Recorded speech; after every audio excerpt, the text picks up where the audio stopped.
Mew Mew's purring. That's what I call her, is Mew Mew. Mew Mew Mew.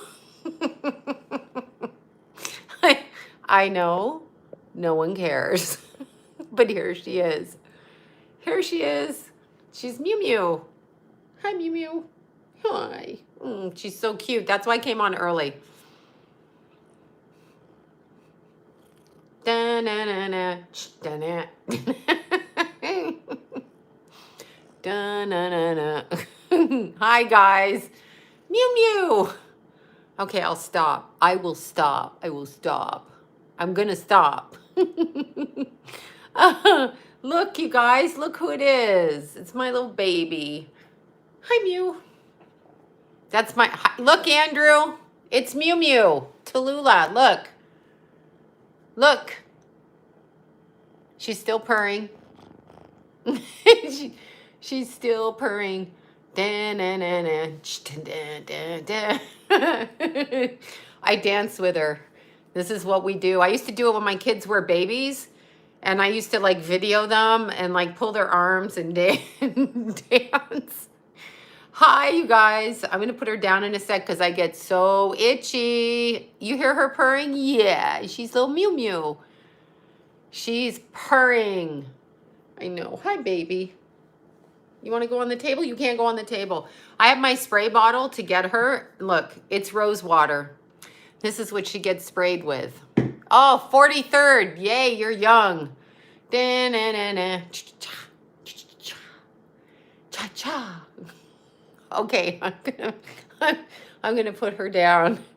I'm gonna put Mew Mew down. I know, I put rose water on her when she gets up here and she does things to the table. I know. Mew Mew. People are looking at you, baby. What? What? Oh, come here. Oh, she wants to escape. Oh, Tracy, thank you. Thank you so much, Tracy. Uh-oh, we're getting angry. She's coming out. The terrorist is coming out. I know. There she is. Okay, bye. Okay, thank you so much, Tracy. Thank you. There. I know, she's frisky. She's starting to get it. If I agitate her enough, she'll do it. Thank you so much, Tracy. Yeah, thank you so much. Yeah, she she does match my top. She's like gonna be 12 weeks soon, I think, something like that. So no, I haven't looked into Cleo Smith. I will. Yeah, so she's so cute. Yeah. Okay, so I'm gonna I know she's cute. She came from Paige, who called me, and my son and daughter both rescue cats. There you go. She came from Paigey. Paigey's aunt had a litter of kitties, and Paigey's like, first of all, Paige Marie, if you're even watching this, little Paige Marie, she's like, Sloan, look at the picture. And there was a gray kitty from the litter, this color, gray, and a tabby cat, like looked like a tabby, right? And so Paigey's like, that's the one for you. The other two are taken, right? And the rest are gone, right? So she's like, that's the one for you. So I go, no, Paige, I have no time. I'm never here. I can't raise anything else. I just don't want to. And then, yeah, she likes to sleep on Keithy's chair. She tries to get into where I sleep, but we can't have that because I get itchy. So anyway, what happens is Mew Mew was in the box of kitties already gone. So I call Paige back. I go, where's the little tabby? This is like 3 days later. I'm like, I'm going to take that little kitty. She goes, someone took the kitty, right? I said, shit. Okay, well, I kind of feel sad. So I call Paige's aunt, and I'm like, yeah, the next litter. And she goes, oh, no, Paige took that cat. Hello, Paige.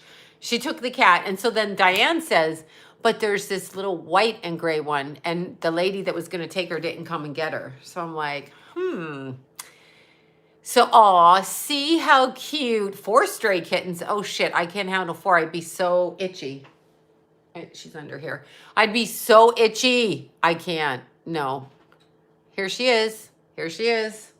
Mew Mew is hiding out. You see her? What are you doing? There's Mew Mew. Mew Mew's right behind me, and she'll start digging her little claws into my butt. Mew Mew. I know. She's there. She is. She's right there. Yeah, she likes the yeah, these ones are green, but yeah, I usually wear I know she purrs and she's so cute and I love to cuddle with her, but then I wake up with a sore throat. Yeah, I had 14. Oh my God. Oh my God. I can't. I get itchy. She makes me itchy. Oh, look, she's back on her chair back there. Yeah, I can't have that. Cats are crazy, but can never. I know, they're so cute. I know, itchy eyes, itchy, itchy. Exactly, exactly. Okay, so guess what, you guys? Oh my God, you'll never guess. So she has grown. So Mew Mew has grown. She was so pissed off at me because I left to go run the race. Okay, so anyway, Marisa, who I've been running the race with since 2008, she's my little athletic friend. So I go with her. I said, hey, let's do the race because I haven't climbed Mount Baldy since 3 days before Keithy passed. That particular mountain. I have done Cactus to Clouds, but I haven't done Mount Baldy. Anyway, so I said, it's the race, let's go, because we don't miss a year, right? So anyway, yeah, I got a wiper with a damp cloth, you're right. So anyway, there's, the race was happening. So I wake up at 5 o'clock in the morning and Maurice's like, yeah, no, I don't want to go. And I'm like, I don't want to go either. So I was about to roll over and go to sleep. And then I heard this, get up, you lazy bitch, talking to myself. So I'm like, really? I don't want to go. And then I heard, get up, you lazy bitch. And I'm like, I don't want to do it. You're not even in shape, even though I ran Mount Wilson that day, you know, the day before. So anyway, long story short, okay, long story short, I drive out there. It's like an hour drive. I drive out there. I'm like, I'm just going to walk up ahead of the runners. I'm not going to pay for the race because I don't want to pay $100 and I'm not, and it was only 80 this year, which is less. So it's like an $80 t-shirt. You get a t-shirt. Anyway, not the point. The point is, so I go there and there's about 600 people, 500 and something people, all ages, from like 10-year-olds up to my friend Michelle. She's an elite runner. She does 200-mile races. Her father, who's like 83, he does he does 3 peaks in a day and he runs like 30 miles on his birthday. He's that guy.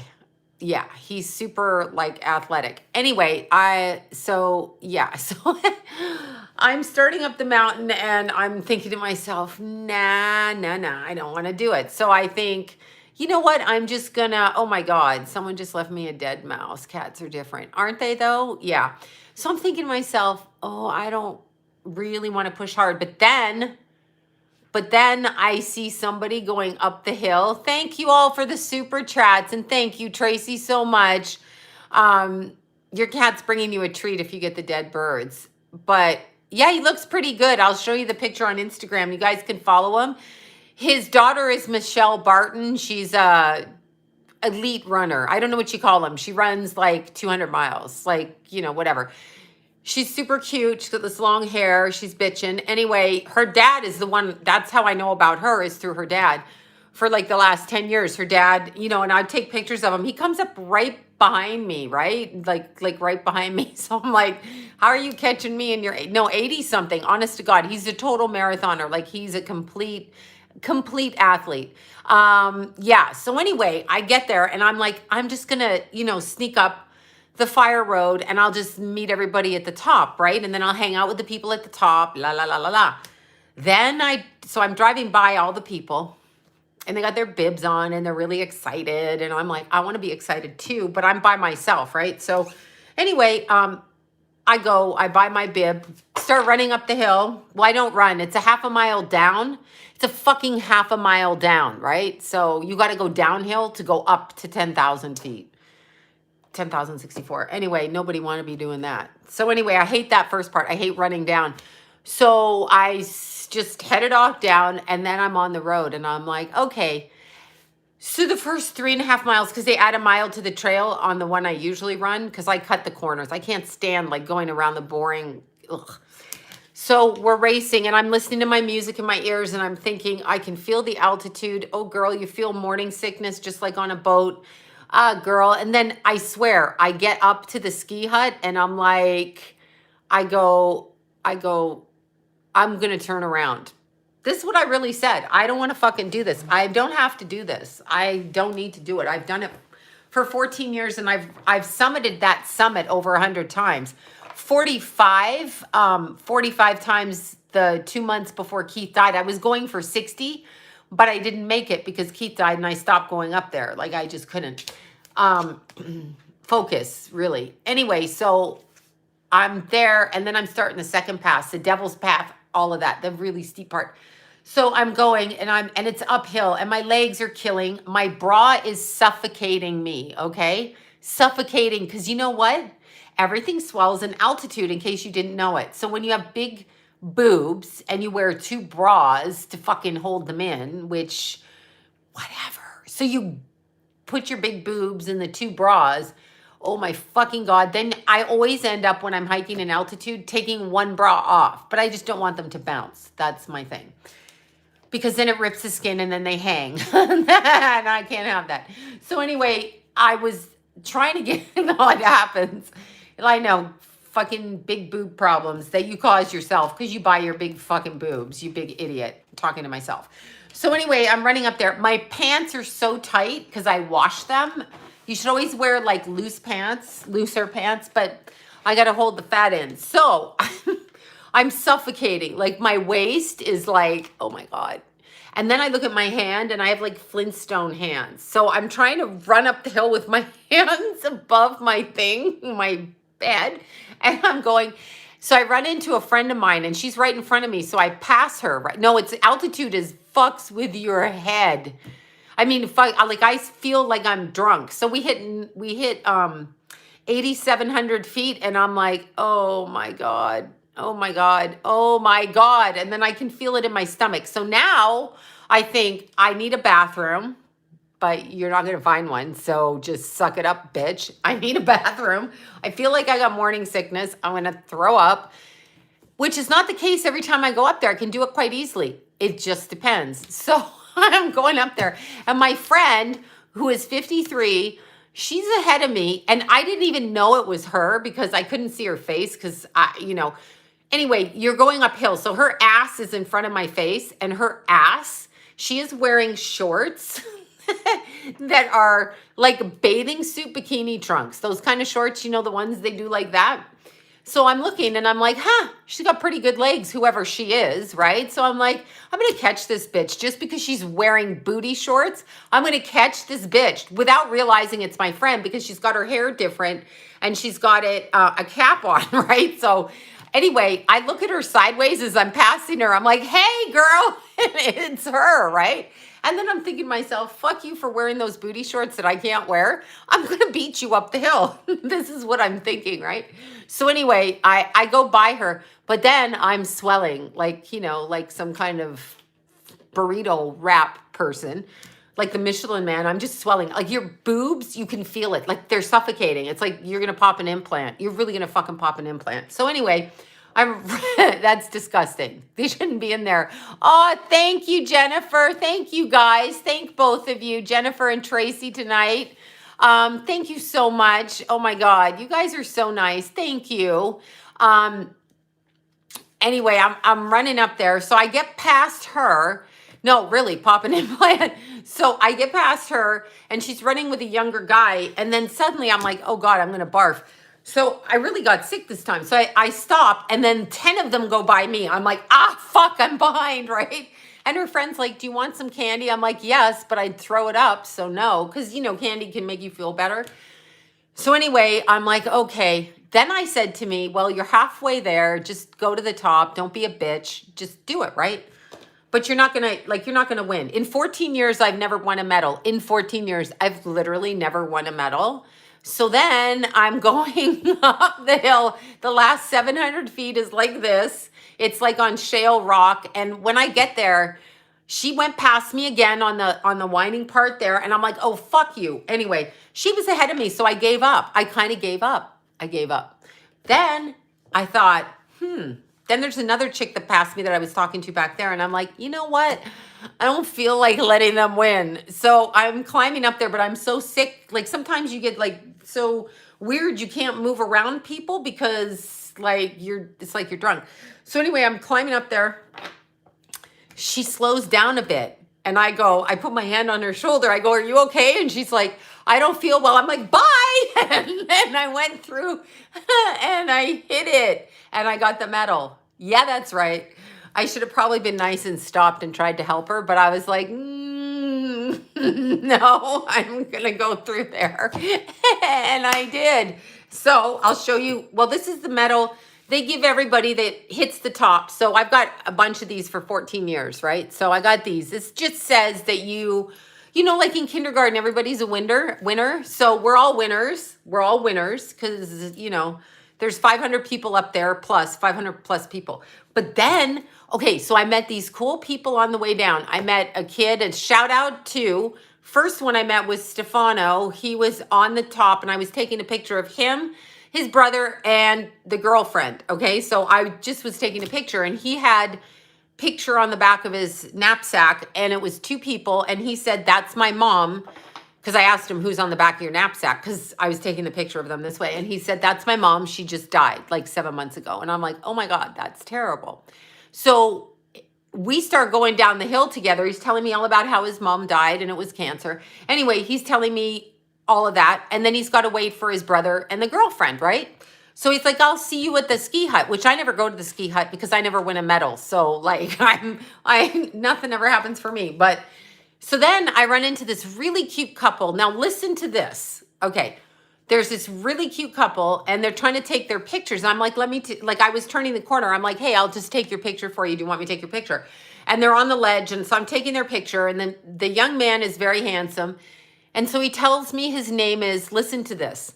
His name is Hamsa, like the Hamsa hand that you wear. Hi, Bobby. Thank you. I talked to Bobby. Anyway, his name is Hamsa, and he's from Pakistan. I mean, he's from America, but his family's Pakistani. And then his little friend, Sage. Her name was Sage. They both had healing names. We're walking down. So I'm walking down the next part. That's the fun thing about races. Like once it's done, you get to hang out with people that you don't know. And so Sage tells me and Hamsa tells me both of their fathers passed away. So we're all talking at the bottom. And then my friend, she's like, I think they called your name. You won a medal. And I'm like, what? I did not win a medal. And then they said to Sage, hey, I think you won a medal. And she's like, what? Okay, so she's 30 and I'm 55. Anyway, so I was 18 minutes slower than her and she's 30. So I've been at her level. I've been at her level when I was younger, but I didn't start doing that race till I was like 37 or something because I didn't know about it. Anyway, this was my medal that I won. 3rd place, y'all. 3rd place. This was it. This was it. Look at the little ram because it's Mount Baldy and they have the little rams. So this is it. This was my medal. And when I got this, then I get on their website because the camera guy comes out and I'm like, boom. And I was like, I would have normally literally run down from the ski lodge because I never take that stupid thing, you know, the thing. What's the thing you dangle your legs on when you're skiing? That thing. I can't think of the name of it. That fucking thing. Yeah, I'm not going on that because one time Marisa and I went on it and I didn't put the thing down. The bar. So I had to ride down and it swings in the wind. And I was like, I'm not going. The ski lift. I'm not going down on that fucking thing. So I'll run the next 3 miles down back chair life. Yeah, I'll run back down to my car. So no, it was the chairlift. It's not in Palm Springs. No, the chairlift at the ski lift. This is Mount Baldy. Anyway, yeah, look, Esther, there's my fucking medal. Everybody gets this medal. Like everybody gets a participatory medal, but I got 3rd place. Yeah, that's right. No, it is. It's a ram because you get natural pictures of rams up there. They have huge herds of like rams, literally. And it's an Aries. I won the Aries. I won the fucking Aries. Anyway, so it was so funny because the first kid I met, Stefano, we're like, everybody else got on ski lift thing, and we're like, let's run the 3 miles down. Let's go under the chairlift. So we scrambled down the hill. It's all like loose rocks. So we just scrambled down, and we hit the road at the same time at the bottom. So, excuse me, that was my fun. So Sage won a medal and I won a medal. And we're both in the picture book. Yeah. And our name was like in big font. I was like, why is my name in big font? And they're like, because you won a medal. I'm like, I won a medal. I never won one before. Anyway, that's the long, arduous story of the medal winning. And so usually out of 500 people, I'm in like the top 50 people kind of thing, you know? I'm usually in that. But here's the funny thing. My point of the whole story, Mew Mew is back there. My point of the whole story is that I wasn't even going to go. I wasn't going to go. I didn't even want to do it. Like, I had to yell at myself to do it. That's the point. And then I won, and I went, you know, if I'd have turned around and gone home, I would have never won. I hiked that hill 45 or 46 days in a row for the 2.5 months before Keith passed. And then 3 days before he passed, I was up there. But I usually climb it to keep my altitude in check, you know. Yeah, I enjoy big font. That's what I said. I like the big font. So yeah, so that was pretty fun. Anyway, and then, so I had to drive home. Then I was hungry. Then Mew Mew was mad at me. That's her nickname, Mew Mew.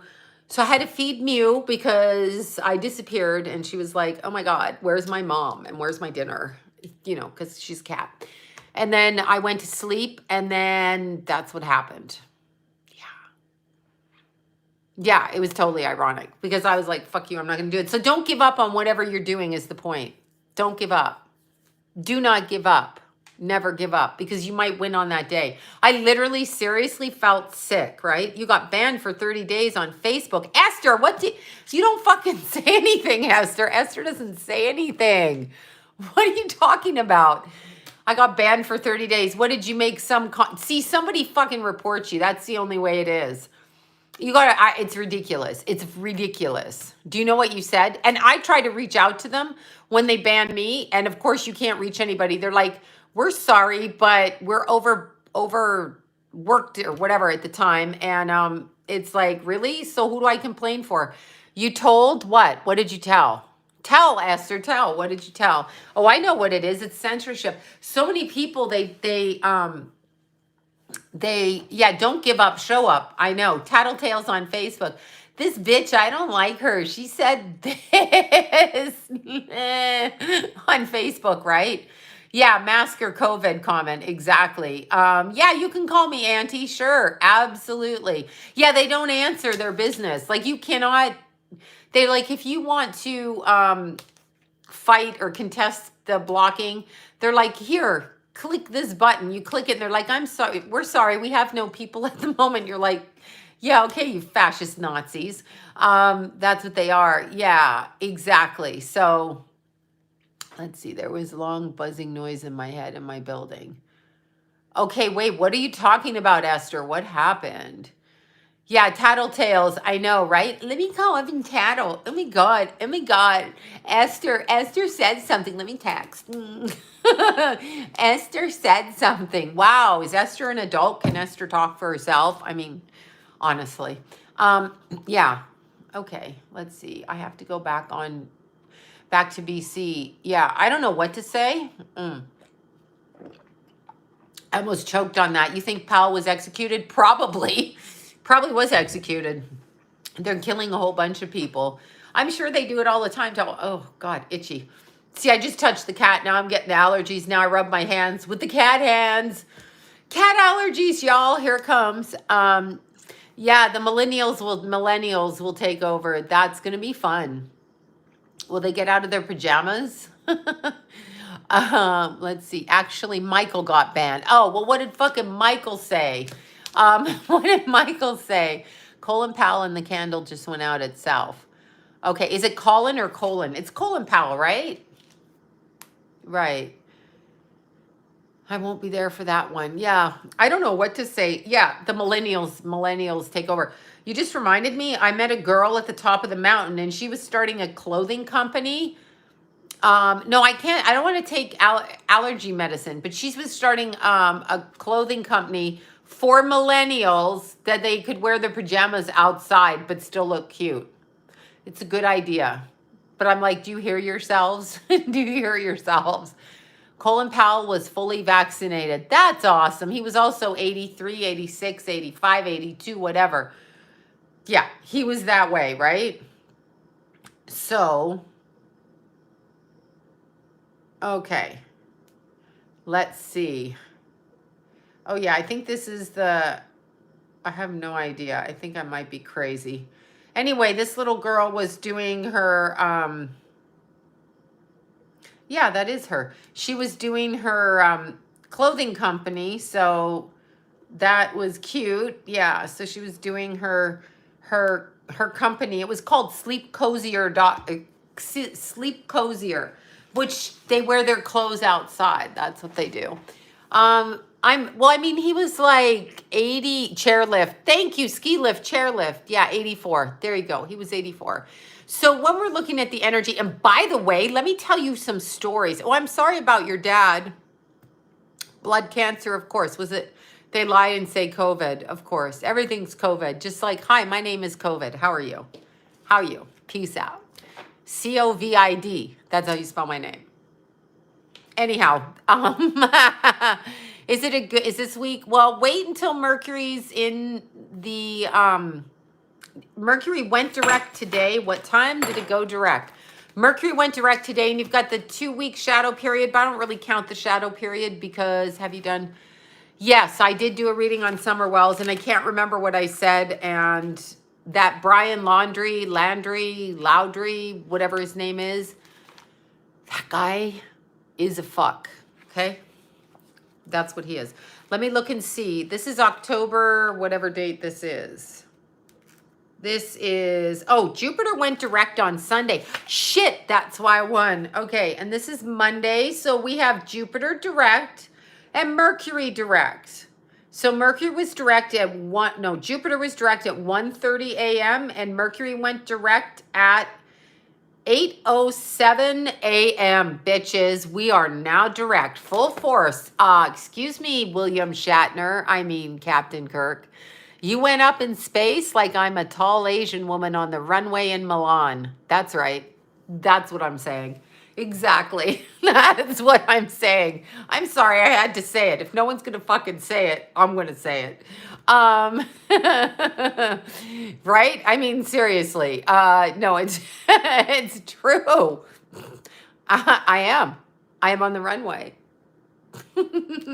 He went up in space like he did not, okay? I don't know where he went, and I don't know why he was there overacting, but all I could see was Captain Kirk watching Star Trek, and I could see that rock. I know, $200,000 per ticket. Like, really?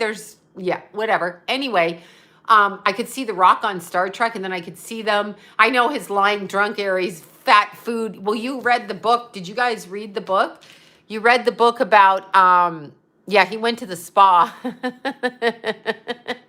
They said that in the book. They said that he had an eating disorder where he just stuffed himself so much and he couldn't go back on set after because what is he, an Aries, Cancer rising? I forget his chart, but he's a... Did I just do that out loud? I just did that. I just did that out loud. What the hell? I just did it. He's clearly pregnant because, you know, men can get pregnant now. 83-year-old men can get pregnant. That's what it is. Shit, we got a story here. William Shatner is pregnant, you all. Yeah, no, I know. He's Canadian. I get it. He's one of my people. I don't claim him. I don't fucking claim him. I do not claim him, but he is one of us. I know, Captain Kirk. Captain Kirk. And he always has to, like, make out with the women. I'm sorry. Yeah, he's been preggers for years. I know. I'm sorry he's Canadian. I apologize tremendously. I got to look his chart up. I believe he's Cancer rising. William Shatner. William Shatner. Captain Kirk. Okay. Sorry. Telling you, he didn't go into space, y'all. I got a new iPad. Oh my God, you did. You got a new William Shatner natal chart. Shatner's natal chart, y'all. Let's see. Bill, Kirk. Spock was just like, dude, you're getting on my nerves, said Spock. Okay, so let's look. I'll check out. We'll just see. Oh, no. Why did they have that? Let's see if they know. Oh, they do say 4 a.m. Why did I get Cancer rising? He's a fucked up Aquarius. Oh, shit. Oh, shit. Saturn going through his first house. Yeah. He should be dropping weight, actually. Captain Disgusting. Are you kidding me? Oh, God, don't get me started.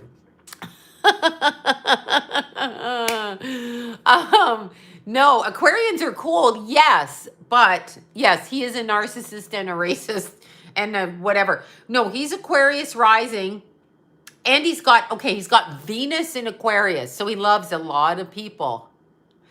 Anyway, Venus in Aquarius loves everybody. They're friends with everybody. I love Sag rising because they like to go hiking. Saturn in the first. Now, Saturn in the first, he's got Venus in the first, but he's also got Pisces and vodka. Pisces, okay, so Pisces is your foodie. The foodie person, right? So he's got that. And let's see what his moon is. Sorry. No judgment here. It's moon in Taurus. Yeah, see, Spock acts like an Aquarius or a Uranian, whatever. But Kirk got moon in Aquarius, and he's got Mercury conjunct Uranus, conjunct the sun, conjunct the North Node in Aries. Sorry, did I do that out loud? Okay, so he's got that in Aries. Okay, let's look, because I'm not sure. I'm sure I read that he was a Cancer rising. So I've got to look this up. Taurus moon. I married an Aries with a Taurus moon and a Scorpio rising. And I've never stopped fighting this person for 30 years. Because when they open their Taurus moon mouth, I want to slap it shut. Sorry. Forgive me. As an astrologer, I make no judgment. All right. So, yeah, he's Aquarius rising. So this is what his chart looks like. Right here. That's his chart. And he's got Neptune in the 7th, and it's retrograde. So we know he wasn't really good at marriage, okay? So, yeah. And he's got Mars. There you go. I knew. Mars in Cancer. That's the food, fatty, addictive, alcoholic mindset. Right there. Remember, oh my God. And I can't tell the degree of this, but Pluto is also in Cancer and retrograde. So yeah. No thanks, Kirk, baby. You didn't go into space. Admit it, Kirk. Shatner, do it. You didn't do it. You know, they train the astronauts, right? I don't fit with an Aries, but what sign does? I wouldn't know at this point. I can't do Taurus, I can't do Aries, and I can't do Scorpio. So that's no. Checkmate, no. And I can't do it. I'm sorry. No, I will not. I cannot. No. No, Leo does not fit with Aries because that's like this. Because an Aries opens their mouth, and if you got a masculine woman who's got masculine fire sign, she's going to beat an Aries ass. So, yeah, that's me. No. Exactly. I married an Aries. Today was our 19th wedding anniversary. Very good. Double that for me and add some years. That's how long I stayed married to my Aries. You know, so that's it. Capricorns are cheaters. Well, is a Capricorn a man or a woman? You're a masculine, feminine Aries. Right. So you're not going to be married to a Leo man because understand, female sign and male signs, feminine and masculine, apply differently to the female. Leo men are, no offense to them, don't semi-fucking hate mail. Leo men tend to wait for their women to caretake them. Right? So Leo women tend to be very dominant, self-sufficient, and independent because they caretake everybody in the jungle, right? I mean, who kills everything in the jungle? It's the girlies. It's the girlies. The girlies. Virgo women. Virgo women are perstickety, slutty. Don't yell at me. Don't yell at me. They have a phobia about driving on the freeway. They are usually very beautiful, but they're like beautiful, but like don't touch me beautiful. Unless they want you to touch them, then they're kinky as hell. So Virgo's like a kinky sign. All earth takes me off. I can't handle earth. I'm just like, what plan for what? No, I can't. Yeah, Scorpio women, I don't know what to say, but see, when you're looking at a chart, okay, I got to stop shaking my finger at people because I've just been doing that all day. Okay, so when you're looking at your chart, right, here's what you got to remember. Okay, go walk Champers. Here's what you got to remember when you're looking at a chart. You got to remember that people with planets in the first house, like Shatner's got Venus in the first house. So Venus is ruled by Taurus and Libra.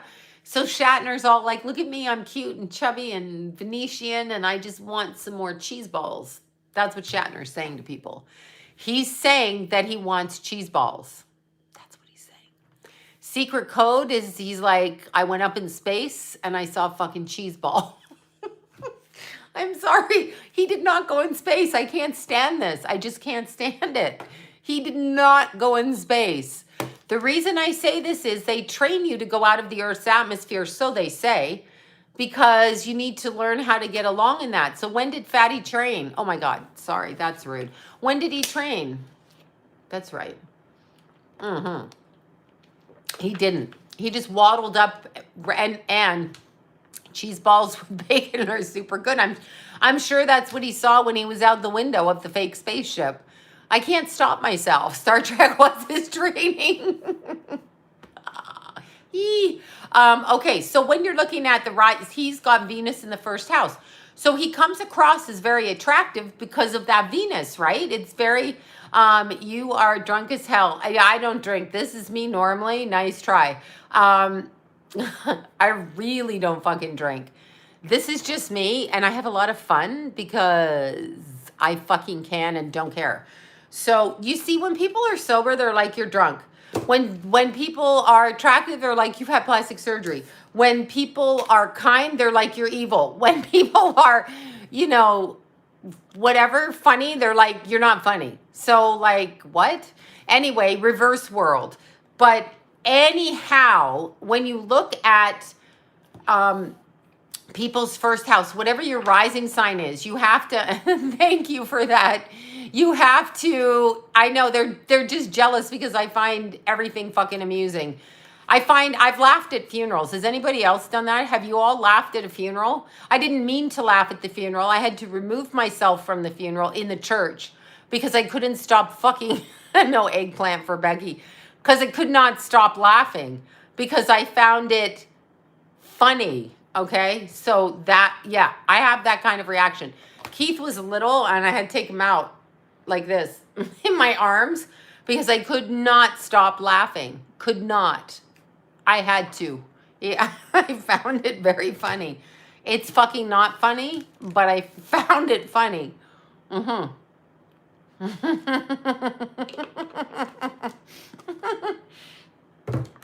would have got yelled at the cell phone, but this was before the cell phones. Male Scorpios, I can't get into another rant on male Scorpios. What can I say about them? They're insecure, they're sneaky, and they're secretive. That's what they are. Male Scorpios will lie to you, have 6 girlfriends, make up stories, and they're stupid. How about that? Don't yell at me. That's just my negative astrology tonight, but that's what I think. No, Scorpio anything. I can't with Scorpios. No, my son is a Scorpio. Okay. Yeah, Scorpios are mother dominated, but they rule sex, death, and other people's money, right? So they're always trying to get rich quick. They're like, I'm going to buy into this and I'm going to use this person so they can get me this money. And, you know, yes, there are, yes, unevolved Scorpio, correct. Well, earthbound level, trying, you know, they're always doing a get rich quick scheme. Like, I'm going to put my money into this and do this. It's like, shut the fuck up. You're never going to make money that way, you idiot. And they're always like, oh, I'll befriend Sally because Sally is whatever. And I need that service. So Sally will help me out. If I flirt with my sexy male Scorpio self, Sally going to help me out. But then Sally's going to kill you because you flirted with her and she thought you liked her, but you didn't. You were just using her. So the Scorpio ends up getting murdered, right? Anyway, that's what happens. That's men in Scorpio, men with Scorpio shit. And my husband is a double Scorpio and a Cancer moon. Did you say I hate him or did you say, oh, yeah, well, they rule sex. I mean, I'm sorry. And you know what? When you rule sex and you're underdeveloped or you're immature emotionally, which Scorpio is immature anyway because they're secretive. So they will never fucking tell you. Leo's the exact opposite. We're going to tell you everything till you can't stand us. We're never, oh my God, 5 planets in Scorpio.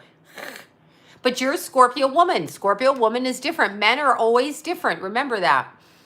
Well, Pisces. Okay, now I'm going to get yelled at for what I say about Pisces. Pisces. Oh my God. Okay, so Pisces is like, he just beat me up. I love him so much. I think I'll have a drink. All right, so yeah. Pisces has an open spirit towards, yeah, he brought cheese puffs with him. Pisces has an open spirit towards empathy, even in the midst of torture. So Pisces is tortured in their life. And yes, they love to drink. I got Saturn in Pisces too, so we're the same age. Or you're younger, you're born in like 95. But no, Pisces loves to drink. It's a water sign. Yes. And they can be really strong. Yeah, well, Virgo men are pervs. Oh God, Jesus. I'm going to rag on every sign. Virgo men are kinky. Virgo is detached. So Virgo is detached. Cancer, I can't. Cancer men drive me crazy. That's my son, but Cancer men are, I'm not going to say it. I'm just not going to say it. Stop. Stop. Cancer men. Cancer men are hoarders. They hoard. They drink. Okay. They cry.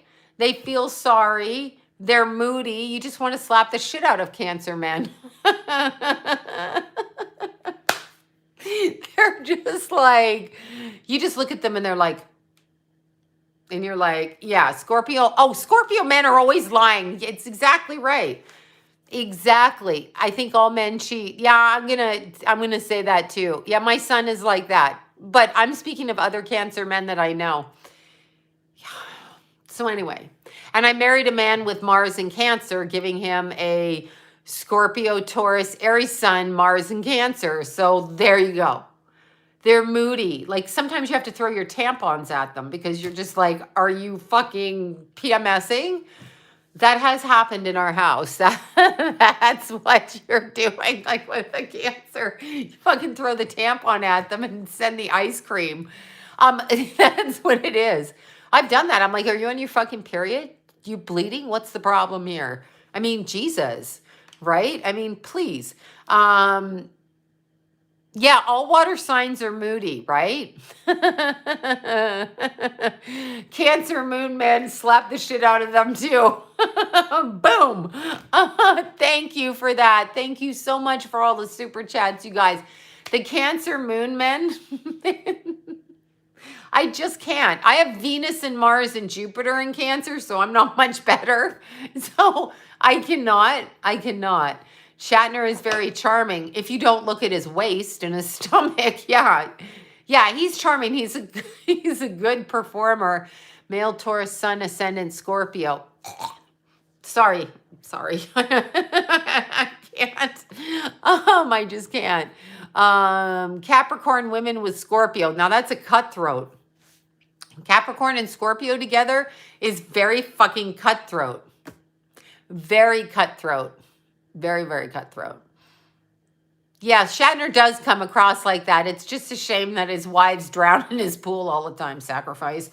Sacrifice much. His wife went out and she had some Xanax and just drowned in the pool. That's it. She just slipped away. Where are you, honey? I'm at the bottom of the pool. Okay. Yeah.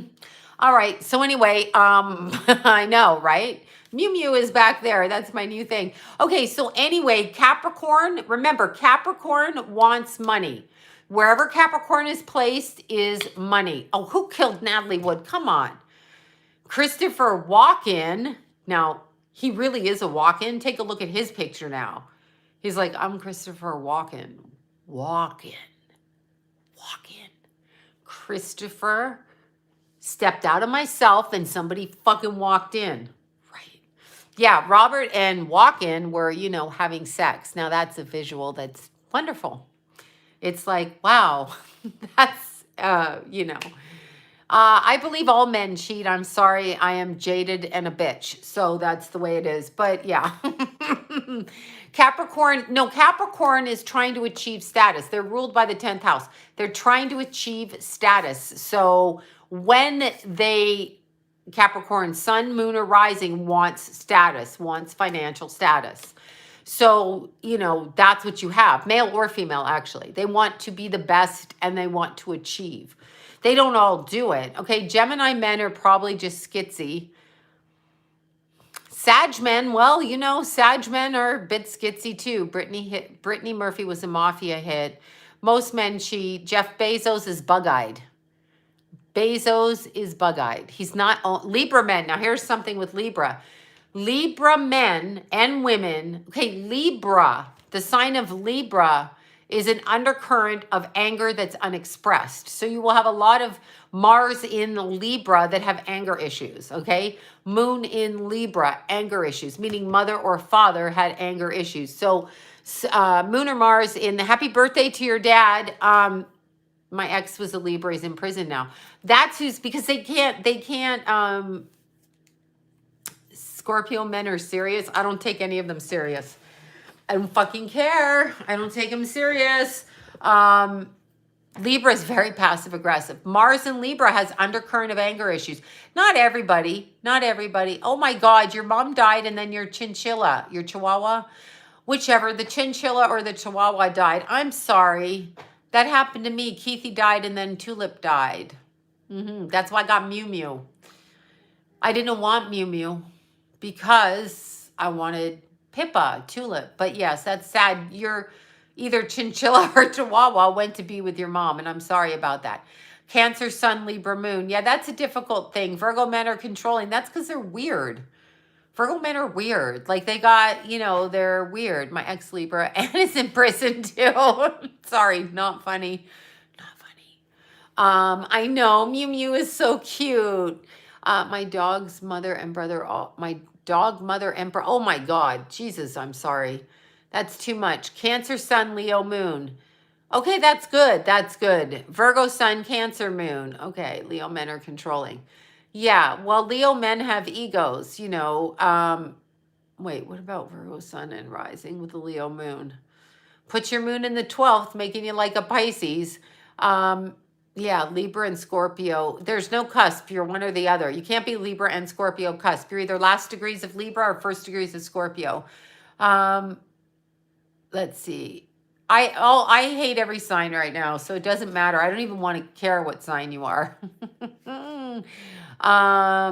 Yeah, no, Virgos can be perfect or they can be completely not perfect while critiquing you.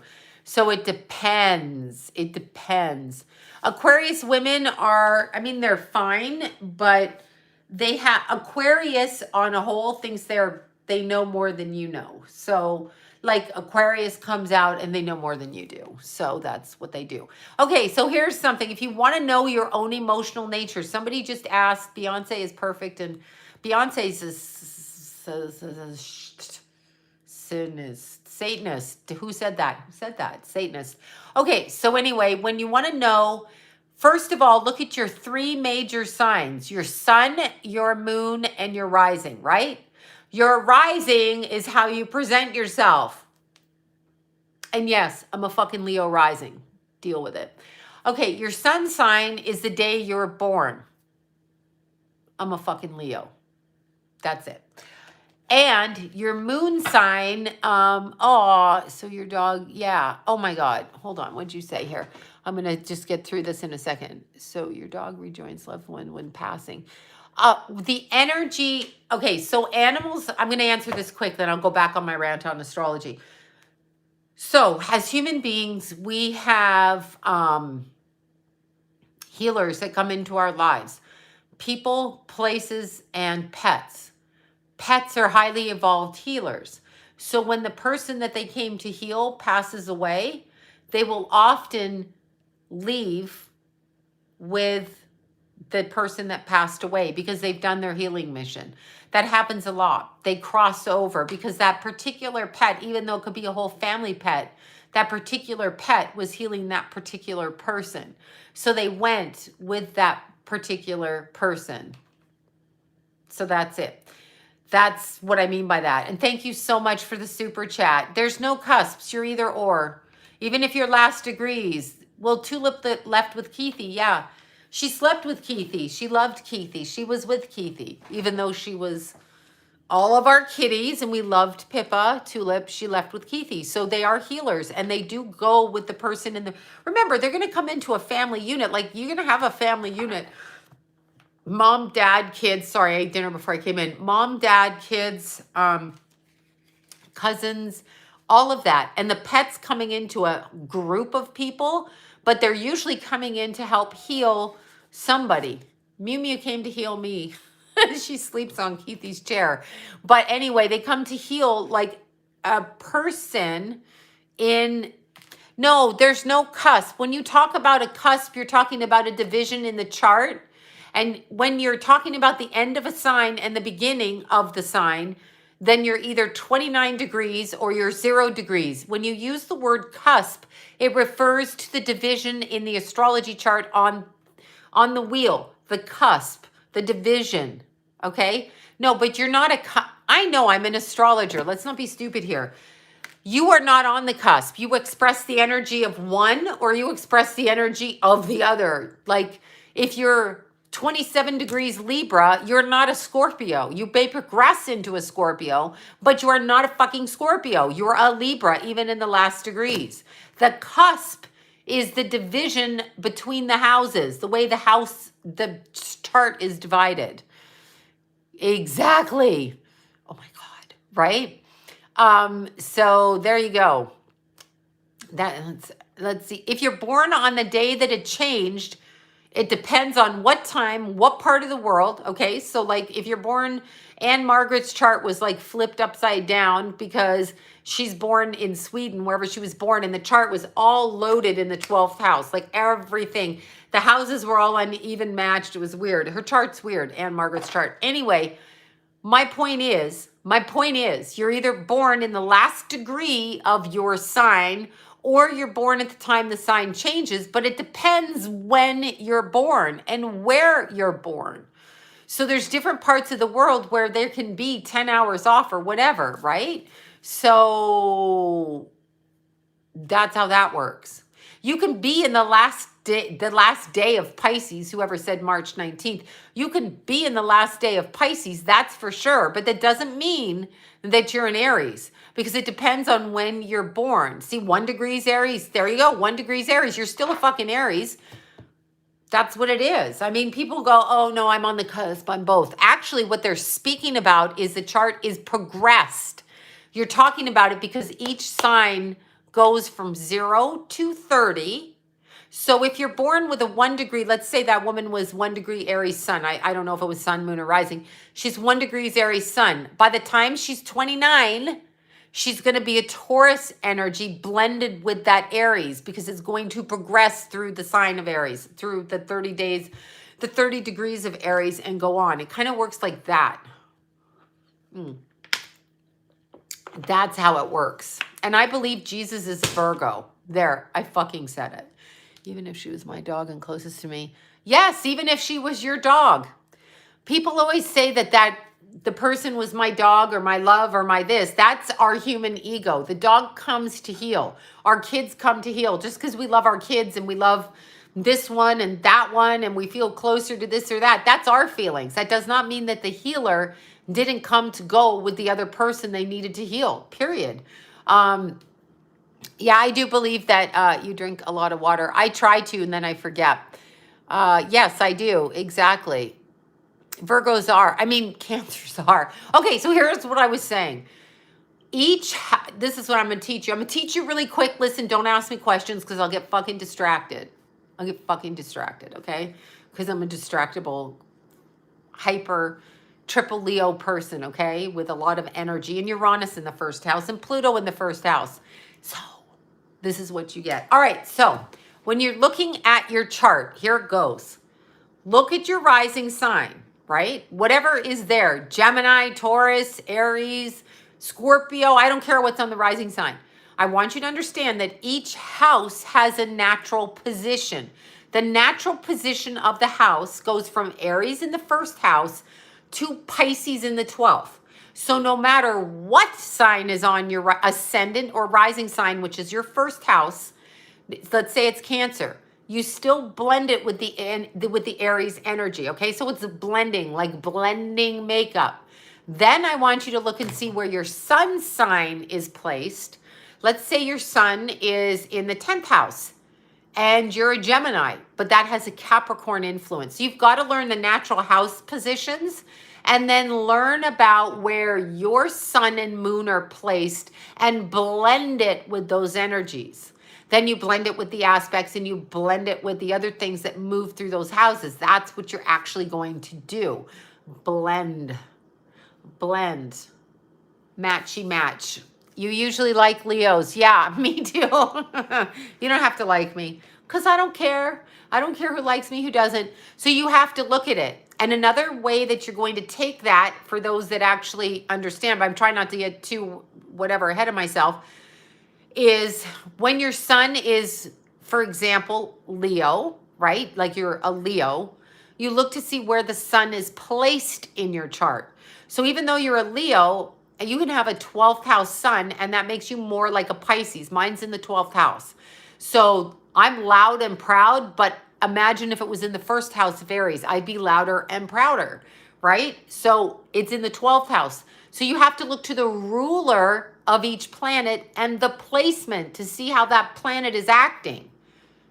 Yes, that's what you got to do. But when you look at your ascendant, that's how you feel comfortable being in the world. So yeah, Mars square Pluto. Yeah, that's not good. That's all I can tell you.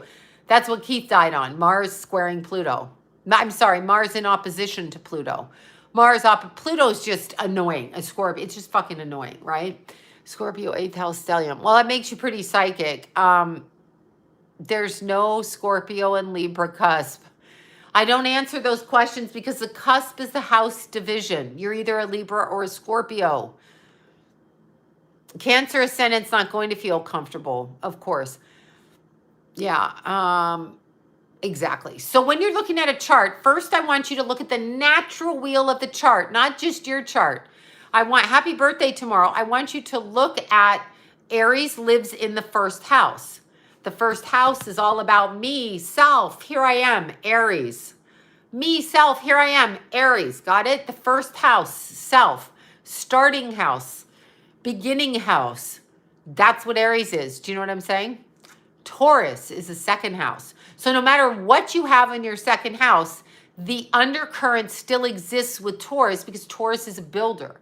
So even if you have Aquarius on the second house, okay, it doesn't matter. You're going to have a need to build in an Aquarian way. So you blend on top, all right? So you blend on top. That's what you do. Oh, Aries, Sun, Leo, Moon. There you go. We get along, Deborah. We're fine. So when you're looking at it, you've got to look at the natural placement. Scorpio and Pluto, that's its natural position. So you're born in the 90s somewhere. But first, don't look at an astrology chart from the perspective of your own chart. Look at an astrology chart in the perspective of what each house means. Once you get a basis for what the house means, then you understand what it means with your stuff. But you want to learn the astrology chart. Aries is in the first house. So it's all about self-starting, self-actualization, self, me, Aries. First, Aries, all right? Second house, Taurus. Taurus is all about building. Taurus is about material security and your material belief systems and your foundational belief systems. What do you build on? Taurus. So when you have things like Mars in the second house, in whatever sign it's in, you take that Mars and you look to see the sign it's in, then you know what it's building because it's living in the second house. So that's what you do. The third house, Gemini. This is your local conversations. This is your communication. Gemini. They're like, here, I'm all over the neighborhood. I'm a social butterfly. I want to find out about you and you and you. So when you're in the third house, yes, siblings, exactly.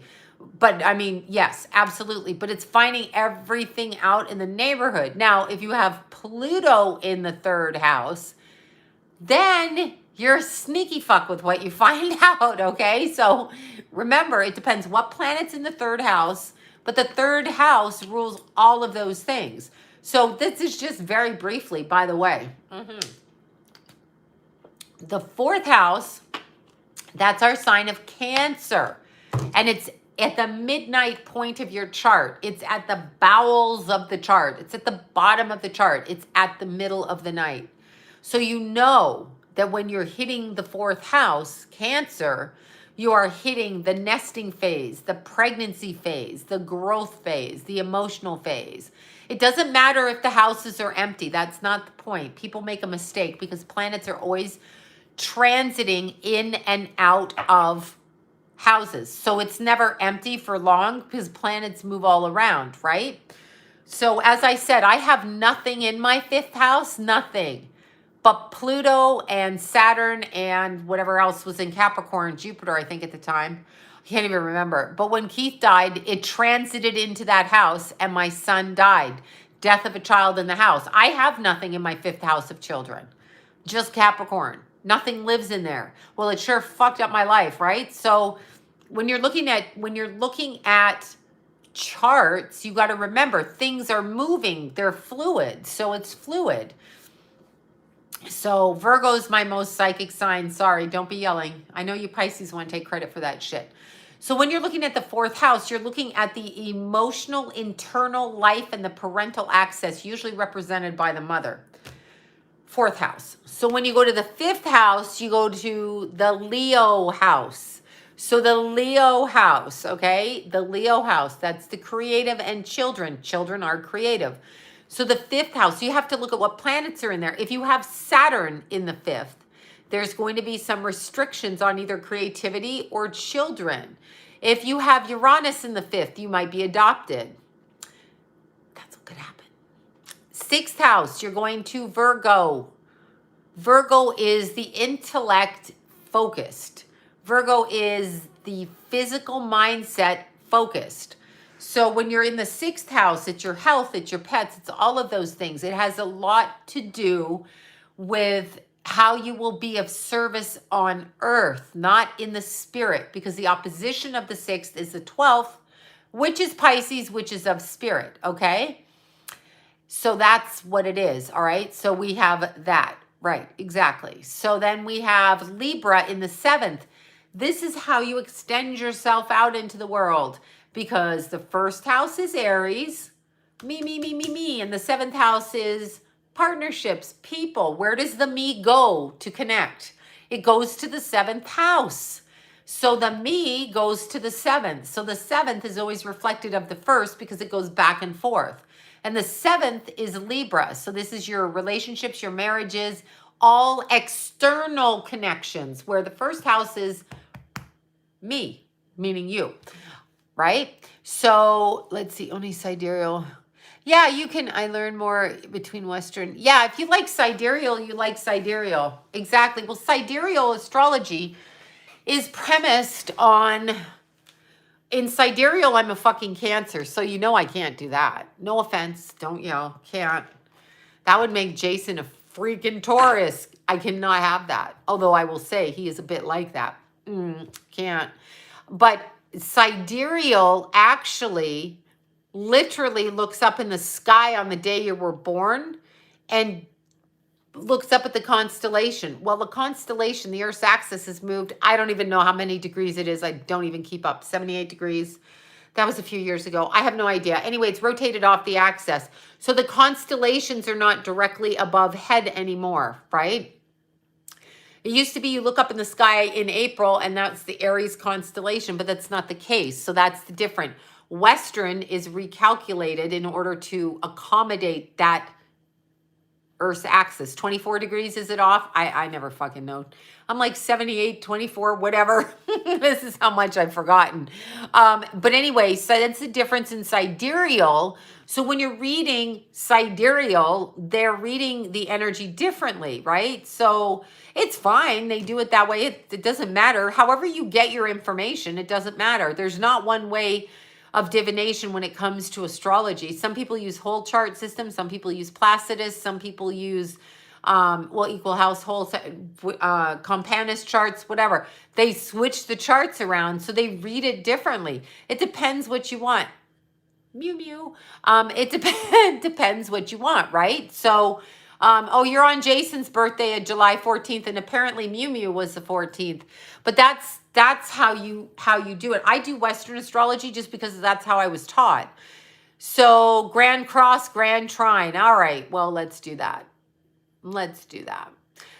First, we'll do the 8th house. The 8th house is a natural house of Scorpio. So remember, what lives in your 8th house takes on a Scorpio connotation to it because it's your 8th house. So the Leo and Venus in the 8th house is a Scorpionic Venus, even though it's in friendly, fun, loving Leo, it's sneaky in there because it's like I live in the Scorpio house. I'm loud. I tell everybody everything, but I'm living in the Scorpio house. So you know how that is. Scorpio is the belief systems, money, and center of other people's ideology, opposite of the Taurus, building of the self. It's building of the others, sex, death, and all of that too, taxes. So the 9th house is your Sagittarius. So just really briefly, 3rd house is like grade school through 12th grade.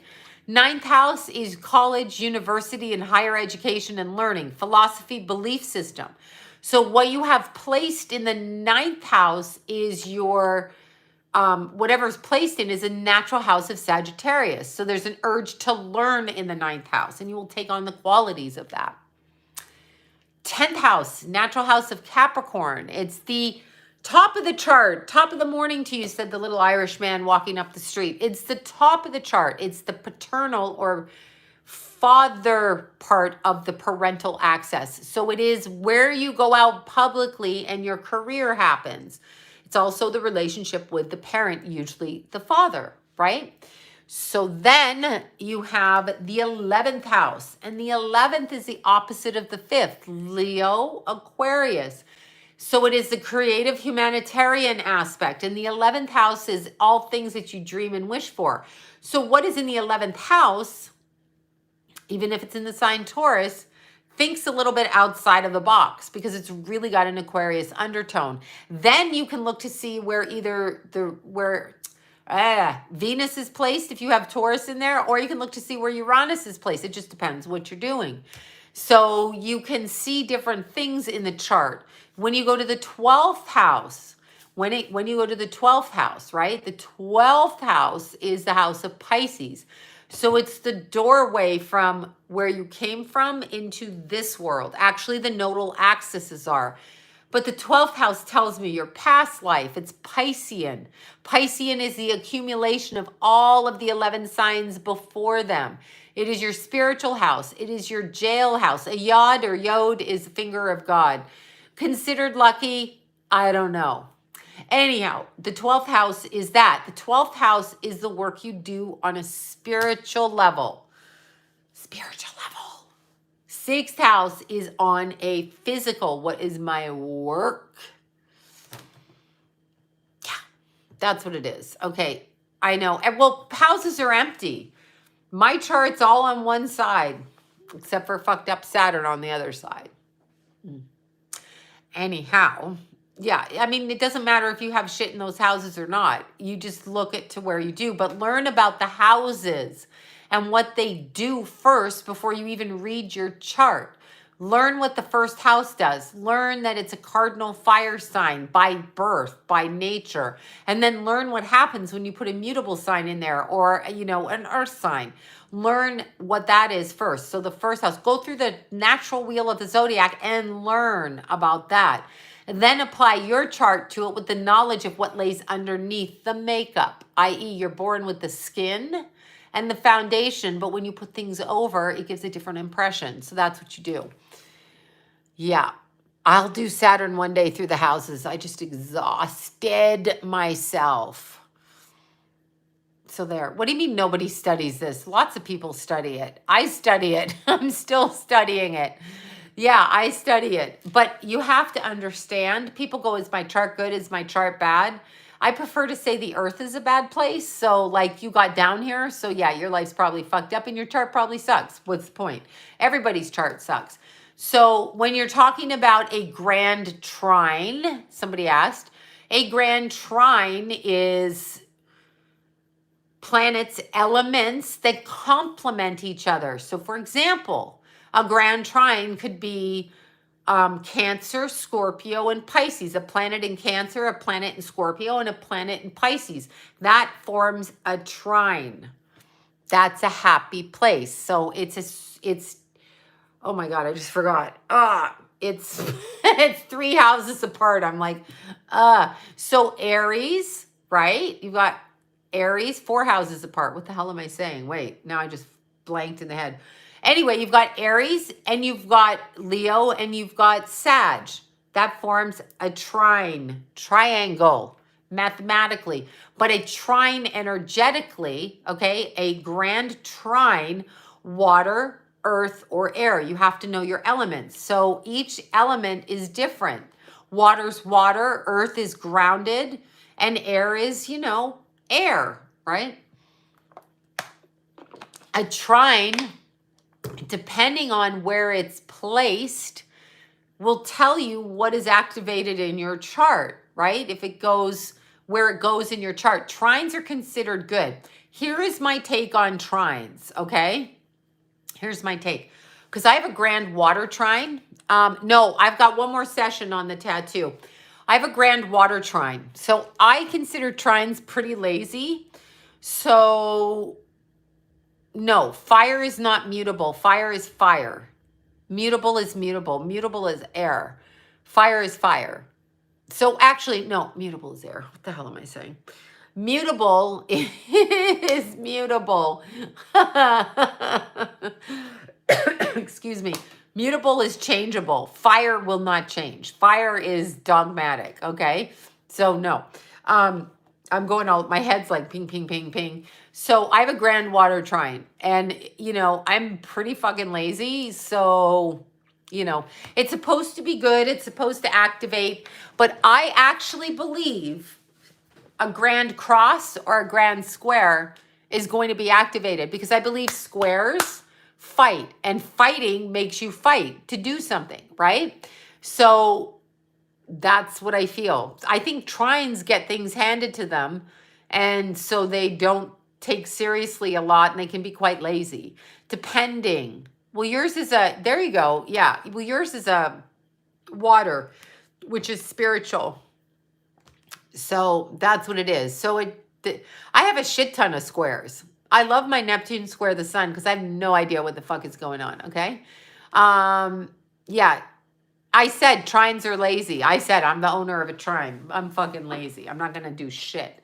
So I'm lazy, except when it comes to running, but whatever. Squares cause friction. Friction causes action. That's actually how I see it. So the nodes, we have a south node and we have a north node. These are points in the chart that are mathematically calculated, blah, blah, blah, calculated. The south node is like where we've come from.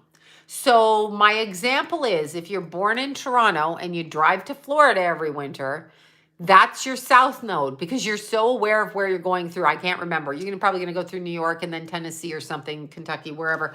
Anyway, you're going to go east, right? So you're familiar with it. The south node is what you're familiar with.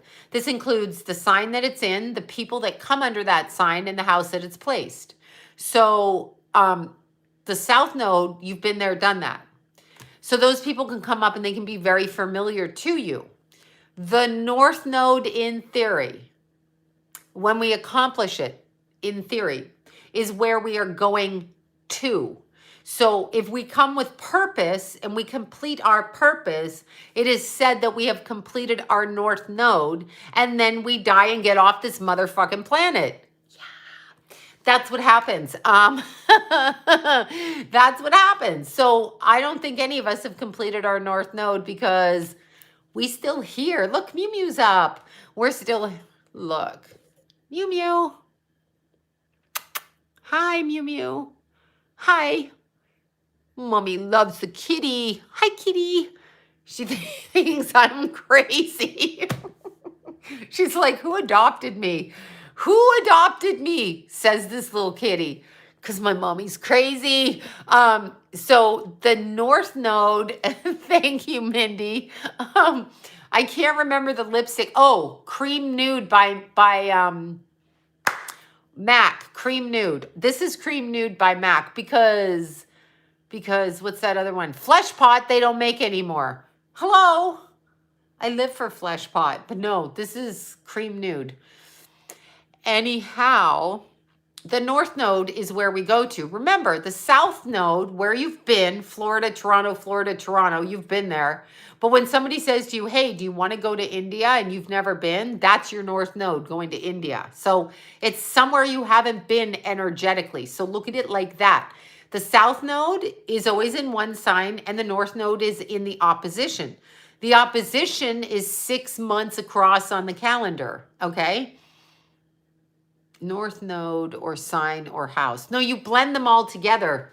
There isn't one or other. It's a blend. It's a blend. Squares are friction. Okay. Trines are oh my God. When you get along with people, I'm trying to think the word for it. Compatible. Conjunctions are marriage between two planets. They're conjunct. They're married. Combust is within degree, on top of degree. So they're on top of each other. So kind of happens like that. That's what you do. But you first learn the houses. The really, really, really basic level of the houses. What's in the first house? What's in the second house? What's in the third house? What does it mean? What's its ruler? That's what you want to learn. The first house is always ruled by Mars because Mars is the ruling planet of Aries. So even if you have Gemini on the first house cusp and your Mars is in Libra in the 9th house, that's going to bring some action to how that energy works. And remember, thank you so much for the super chats, everybody. Thank you. Remember, well, Moon conjunct Neptune, if you're not drunk, not psychic, then you don't have a clue about women or you were not taught. Remember, anywhere Neptune goes puts Pisces on top of it. So learn your planets. Where do your planets come from? What do these planets do? What do they mean, right? So wondering how difficult the next node. Oh, the transformation. Yeah, I don't even know when it does it. My husband's rising is Aries. He's not in a good mood. Yeah, tell him to fuck off. Oh, God, sorry. But yeah, tell him that. Retrograde planets. Retrograde planets suspend or retard the motion to move them backwards. Give them the appearance by degree to move backwards through the sky. Why do we go backwards? Why do we retrace our footsteps? Why do we do that?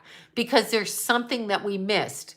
Oh, I dropped my glasses. I better figure out where I went and find my glasses. So I go back to the restaurant. I go back in the room. I go back there.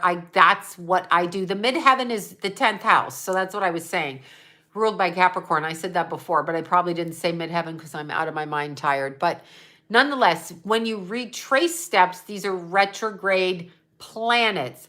No one's ideal for me, but thank you for asking. I'm good being with myself. Thank you. No, There's not an ideal person for me. No. I had this discussion. No. There's not a man on the planet that I'm willing to deal with, okay? I'm not willing to do it. So no, I'm good with myself. I'm good with myself. I don't fucking care. I don't care. I don't care. Yeah. Don't care. So Saturn, all of the planets, when they are retrograde, and the more retrogrades in your chart, oh no, I'm saying it. I'm fucking saying it. I'm saying it. No, I don't need a man. I don't want a man. No, thank you. I have Mew Mew. Mew Mew's my love. Nope. A woman at a certain age, when you've been, I mean, what do you need a man for? For what? I mean, you can be friends with men, but you don't have to be with men. You don't have to move them in. You don't have to, yeah. No. I don't, no. Thank you. No.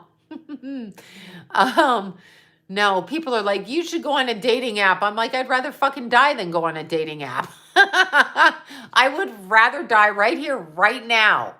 Right now. No, I am not a fucking Venus in Leo. No. Oh, are Venus and Leo men romantic? No, they're self-indulgent. Venus and Leo, anything in Leo is like you're going to serve them if it comes in the male form. The female will serve. The male is to be served. But yeah, I know a man child. I don't need, no. Am I talking, oh, hyper, you're talking riddles. I'm like, am I hyper? What? Are you kidding? I mean, no, a lot of people find it necessary to connect with people that way. But it impedes your growth, your knowledge, everything. It really impedes everything because you have to stop and you have to connect with another person. And sometimes maybe you have another purpose and it's not what this world tells you. So maybe your purpose is not to be in a relationship. Maybe your purpose is of service and has nothing to do with fucking a guy on a dating app. Ew. Somebody just called me with a horrific dating app story. I'm like, you realize when you go on a dating app, people can actually, like, no. Yeah, Lenny Kravitz is, oh God, one of my friends snapped a picture with Lenny Kravitz. I'm like, bitch. I said, now shut up. That's what I said to her. But yeah, sometimes people, once you've had your children, John is at his house. Why? Should he be here? John is at his house.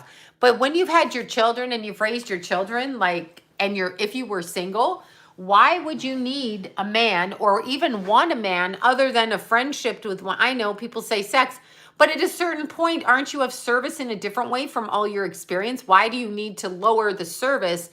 Because what would you do if you met him? I'd probably say hi if he said hi to me. I don't know that I'd stalk him. But the problem is we are tricked into thinking relationships are what we need to do and we need to focus on another person. Sometimes we need to focus on the self and be of service. So if you've already had your kids in your marriage, like, what are you going to do? Spend your life? That's what men do. They get into another relationship.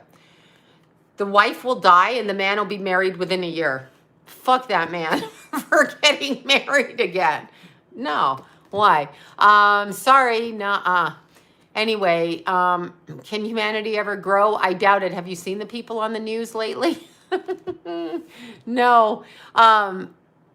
Okay, stop looking at any sign or anything in a chart other than Scorpio is bad. I'm kidding. Don't get freaked out, Scorpio people.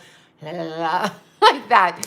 No, Chiron is the wounded child. So wherever your Chiron is what you're healing from your childhood. So is that good or bad? It could be good or bad depending on if you want to deal with it. Like, what do you want to deal with? Yeah, men move on really quickly. But here's the thing. Most people want to have somebody when they die so that they don't get killed by the hospital. So I guess if you have to get married to have somebody in your bedside so that the hospital doesn't kill you, I guess you're going to do it. Then why are we here? I have no fucking idea why we're here. To answer your question, how the hell would I know why we're here? I can't think of a good reason why we're here. What are you talking about? Have you seen this planet? I'm a broken person too. Have you seen, yes, heal thyself and then hope for the best. Exactly. Pets are in the afterlife. I know this for sure. My Pluto is in Leo. Is that good? Okay. It's neither good nor bad. It just is. It's just good. Pluto in Leo is just, it's dynamic force depending on where it's Can you do a reading? I don't even know who that is, but I'll look it up. Pluto and Leo, it's just the planet Pluto is transformation and chaotic and upheaval, and it's in the sign of Leo. So Leo people in your life or where it's placed in your chart will tell you the kind of stuff that you have to go through. It's neither bad or dead. You know, oh yeah, I can't. Yeah. I'm not going to have a funeral. No, I'm going to forbid that. I'm going to write down no funeral, no fucking nothing. Just pretend I didn't exist here because somehow I got like pulled down here for a fucking reason. I don't know why. I can't think of why we're here and I can't think of any purpose. I think that they want us all to take a vaccine though. So that's maybe the purpose. That's the purpose. Yeah, no funeral. Well, funeral. Okay. First of all, I'm just going to say this to people. When your loved one dies, because I just did this, when your loved one dies and you go, you know, the funeral homes are like, do you want to embalm them so they look real, natural, whatever? First of all, the soul has left. So they're never going to look like they did look because the soul is gone out of the physical body. So you embalming them is just a trap to put a bunch of shit in their body. Shit. Like, that goes in those little cherries that you drink at the bar. Yeah, formaldehyde.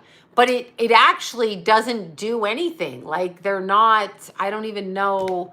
I don't even understand. Yeah, I don't even. Anyhow, the second thing is you're going to go buy a plot of land. Look at it as an investment. It's a plot of land in a very sad place with a bunch of metal stuck into the ground, 6 feet by 3 feet or whatever it is. And you're going to put your loved one there. And then you have to go and visit them in that place where they are not, because they can be around you without being in that place, right? So you are charged $12,000 to bury your loved one. And then they like to push the coffins. They're like, you know, cherries on the face could help. So they push the coffins. Now let's look at coffins. Oh, your loved one needs to spend $50,000 in this coffin. It's a special coffin. Okay, you're putting them in the ground, number one. So what? And secondly, let's go, Brandon. Fuck off, Biden. Maybe we could put him in a coffin. Does he come out at night? Is he the crypt keeper? But I'm just saying it's personal what you want to do, but I don't like that they've made death into a business. It's a celebration. The person is out of this atmosphere. Some people wake up in the coffin. I saw that Twilight Zone. Oh my God. So the grave digger guy, he's like, yeah, I'm going to let people get out. You know, oh my God, did you see that Twilight Zone? Okay, so the guy in jail, he gets Leo's probably change your life, Mindy, with Pluto and Leo. They can change your life. So the guy in jail, he wants out of the jail, right? He wants out of the jail. And so he goes to the guy that digs the graves for the jail and he gives him money or whatever he gives him. And he says, just smuggle me out on top of the corpse and then dig me up a couple of days later. Oh my God, scariest shit ever. So the guy that's trying to escape, he's in the coffin with the person, right? He crawled into the coffin and then they're going to do, you know, they're going to dig him up and he turns his lighter on. And it's the fucking funeral digger guy. The grave digger guy. He's the dead guy. He ain't never getting out of the coffin. Ah! Okay. Anyway, it reminds me of the Twilight Zone where William Shatner went up in the airplane and saw the little demon on the airplane wing. Apparently, he ate that demon and went up in another spaceship with the demon. Just saying. Okay, so that's what I'm thinking. Let's go, Brandon. Fuck off, Biden. Let's go, Brandon. Fuck off, Biden. Okay, I'm over it, right? Where does your soul go when it overdoses? I do not fucking know, but they tend to, let's see, yeah, leprechauns. I could very well be. It could very well be. But when a person overdoses, what I've noticed from them overdosing is the soul tends to want to come right back in because they can't believe it's usually in their head. They're like, oh, I can't believe this happened. So they try to come back in. God forgives everything, but they try to come, and we're taught wrong in religion anyway. Okay. We're taught, yes, I did watch Ghostbusters. We are taught wrong anyway. All religions are missing points. They're missing points. They're like telling you, let's make an omelet, but we forgot to tell you that you use eggs. So people be running around going, here's my omelet with onions in it. But what is it made of? It's just onions. Okay, well then it's not an omelet, right? So when they're prefacing religion, keep ashes or not, whatever you want. I have ashes all over my body. All my tattoos are my son's ashes. And I have rings with his ashes. There's no way I find his ashes beautiful. I find my son's ashes beautiful because I love my son and I found my son beautiful. So his ashes are him. So do what you want. I've spread him everywhere. I've given him to people and I have him. Yes, exactly. Part sunshine, part Toronto. It depends what you want to do. Sometimes you can free the ashes and whatever, you know, you do whatever you want, but we have not been taught religion correctly. That's for sure. We are not taught religion. We're not taught correctly. It's not true. But the souls that I know who've overdosed, and I've known several, when I can feel the energy of that, I spread my family usually as well. Yeah, I tend to go spread them everywhere. Like I just sprinkle them. I go here and there. Oh, near the Pacific Ocean. Yeah, I do that too. Ashes are in my necklace. Yeah, I have ashes in my ring, ashes on my body.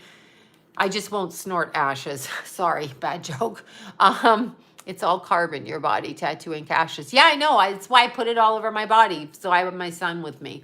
I know Keith is everywhere. He's literally everywhere.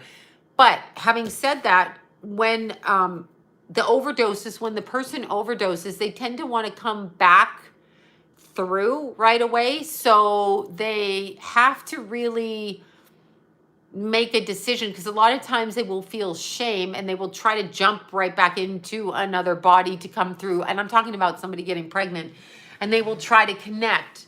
And a lot of times they do this because they didn't complete their mission. So they end up here anyway. Now, my mission is to stay. Wait, Susan Johnson, my son overdosed. Oh, Jesus. I hate to ask. I can't stand it. I hate this planet. I hate this planet with a passion. I did not come here to learn the lesson of losing a child, and neither did any of you that lost a child. I don't understand when people say to me, God wouldn't give you anything you couldn't handle. You know, I fucking want to beat their asses. Number one, I can't handle traffic on the 405 in the morning. I definitely can't handle that my son died. So you telling me that makes me enraged, and it's as ignorant as shit.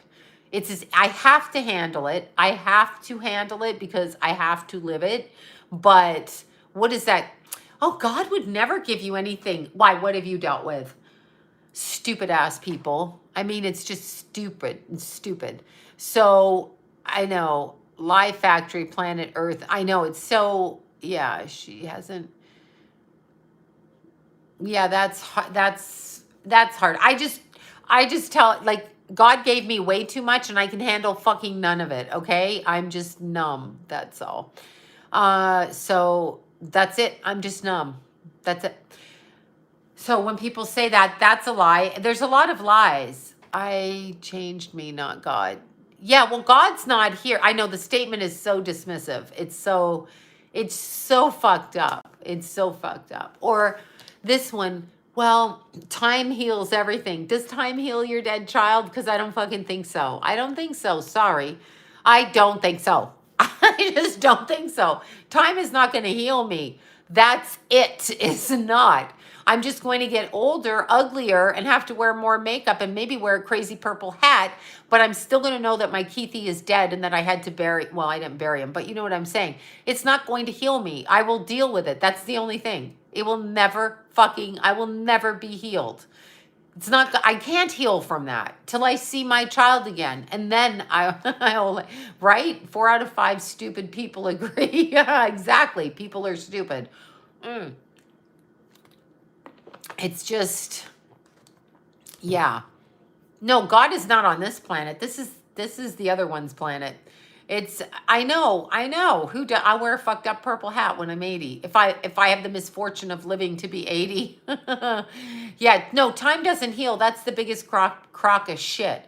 Maybe you get dementia like Biden, if you live long enough. Keithy, come play with Mew Mew. If you live long enough, you may end up with dementia, which means you forget everything. And does dementia seem that bad? I mean, those people seem to have a lot of fun. They take their clothes off and run naked through the street. Seems like fun. They remember nothing. Their fucked up relatives come to talk to them and they're like, what was your name again? The people that drove them crazy, they're just like, and what was your name again? They do that. They don't know if they ate. They don't know if they didn't eat, right? They don't know. I think it's great. Yeah, I feel like I can't imagine Biden. Yeah, I know. And there's a lot of us on here that have lost. Don't tempt me with a good time. I know.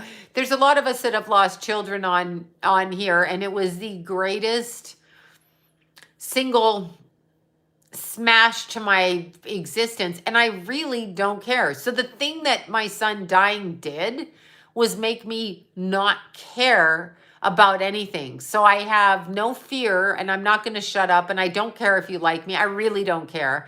I really don't care if you put me in jail. I really don't care what you do. So that's all it taught me, is I really don't fucking care. Aw, your baby Robbie. Yeah, see, it's terrible. I'm so sorry for that. Two of my coworkers lost sons on motors. I hate motorcycles. Why? Okay, I'm going to shut up now. Why is Yamaha selling motorcycles to young men, crotch rockets that are killing people? Why are people even riding motorcycles? Why are people eating Taco Bell? Why are people smoking, vaping, smoking weed laced with fentanyl? Why are people doing fentanyl? Where is fentanyl getting in? Spirits like your cooking. They definitely can. I hate motorcycles, not because I hate them. Yeah, Mew Mew and I match. I know, because we're best friends. We're besties. Money and greed. Yeah, there's nothing. Fentanyl kills everybody. Rand Paul are speaking and calling out traitors. That's good. Yeah, we all want off of this planet. This planet. Yeah, motorcycles are a death trap. Sloan, do you ever do a video? I have not done a video on Joan Rivers, but I'm pretty sure she was killed because she said Michael Obama was a man. I mean, Michelle. What was I saying? I'm pretty sure that's why she got murdered. Sometimes I smell good, but yesterday I didn't when I did the race. The medal. Yeah, bitches. I got me a medal. Doesn't really matter. I put them in my closet on a rack, but this is my first one for timing and being in the top 3. That's all. I've been doing the race for 14 years. I finally did something. All right. So anyhow, having said that, what I would normally do, hi Ashley, is I would call up Keithy, tell him about my medal, tell him he was going to come hiking with me, tell him he was going to do the race with me. He would tell me he would have to exercise more and get stronger. I would tell him, no, just come on a local hill. He would say, no, I have to get really good. Secretly wanting to beat my mom. You're never going to beat your mom. Well, you might because you have them long legs, but that kind of thing. Oh, the races are so fun. Yeah. So why does the FDA allow cigarettes? Why Aries around your neck? I already have one around my neck. So why does the FDA allow cigarettes, vaping, Taco Bell, McDonald's, all of that? Why? Why? Mew Mew. Why does the FDA? I know it's for money, but then they're worried about our health, but they're making us fat. They're sick. It's the sickest fucking planet I've ever been on. I can't stand it. I'm like, oh my God, no. Oh my God. Okay, I heard Taco Bell. Oh. Taco Bell makes me gag. Yeah, I know, right? They eat their cake. Died 7. Wait. Come back. Wait, usually my AA group does not mean thinking. Wait, my son died 7.5 years ago. What are you saying? Are you saying your AA group? Wait, are you saying that they want you to care more that your son died, or you just don't care about anything, and so they think that that's not good? Yeah, that's exactly right. I did Race to the Top, Mount Baldy. That's what I did, the Mount Baldy race. It was totally fun. Made Elvis Presley cake. Well, that sounds delicious. Did you eat Elvis? God is real. Yeah, I believe that. Sloan ruined Taco Bell. Well, my friend owned one. My friend, wait, so competing. Wait, who's competing? Taco Bell? Who? What? Wait, what? I feel it's a trick here. I do feel that we're tricked here. I don't feel...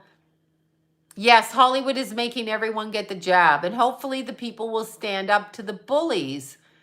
Like, stand up to the bullies, okay? Stand up to them. Is God an illusion? So we're just all going to die? Nothing? No, God's not an illusion. I'll tell you what's an illusion. The government caring for you, wanting to care for your health. That's a fucking illusion. A free country is also an illusion.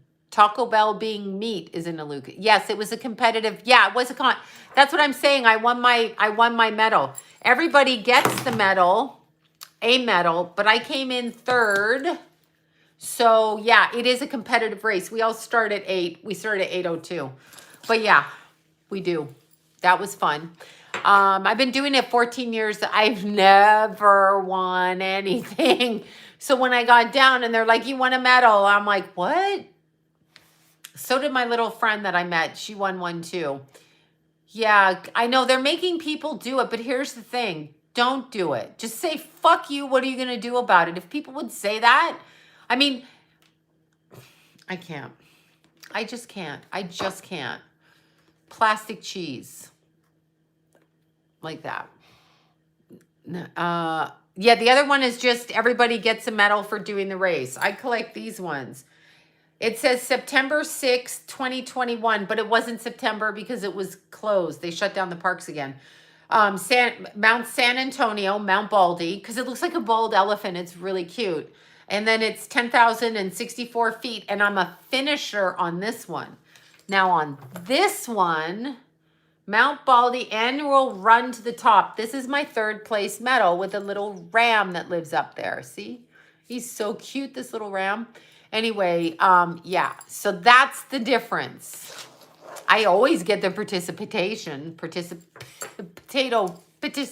one, but I never get the one medal. So I got the other medal. That was so exciting. Yeah, wait, nano. Yeah, I know. It's everything. They're trying to kill each and every one of us. It's exhausting, y'all. It's exhausting. Yeah, I know. Dogs are happy. Animals are healers. Remember that. When we cross out, it seems like the vaccine is just... It seems like it, you think? No, that's my son back there that Bobby painted. Y'all are crazy. That is my child. Oh, well, that's good. Yeah, first place in helping others. Thank you. I'll never get first place up there. Oh, my God. Never, never, never. Oh, thank you, you guys. Thank you. They get related 8 weeks old. Oh, cute. That's so cute. I know a 12-year-old boy. Oh my God. See, Durst killed 6 dogs. Okay. Yeah. Well, he's a weirdo. He's a weirdo. You're getting a backpack. Yeah, there is a kitty that climbs all the peaks. There is a kitty that climbs the peaks. There is a kitty that does. I know. It was good. It was, as I said, I did not want to run. I got mad at myself for going, and then I got lazy, and then I was like, you're going to throw up. You're going to throw up because you're going up in altitude too fast. Yeah, I can't, I can't handle everything. I just, Prison Planet, it's just, yeah, I just can't handle anything. Yeah, Climber Cat, that's what little Tallulah is. What is she doing? She's sound asleep. There's a guy named Pop Smoke you'll love. Why do I know that Pop Smoke guy? Is he a rapper? I can't remember. Yeah, I do think it's a trap, right? Exactly. Good channel, Mira Murray. I have to look these people up. I really don't watch TV very much except for, Don Draper. That's about it. All right, you guys, I have to go. I have an appointment and now I'm gone. I'm really sorry. Yeah, let's see. Okay, I'll look it up. I'll look it up. The only people that survive the spiritual war are the ones that, yeah. All your kitties spoke English. Mew Mew speaks Mew. She speaks Mew. Thank you, guys. Thank you, guys. Let's go over and see what she's going to do. She likes to take, I hide toilet paper under all of these things. Let's see what she's going to do. Oh, little Mew Mew. Come here. Hi. Come here. I'm waking her up. I'm being a mean mama. Come here, Mew. Oops. Come say goodbye to the people. Look, sleepy Mew Mew. Aw. Look. Hear her purring? Isn't she sweet? Hi. There, look.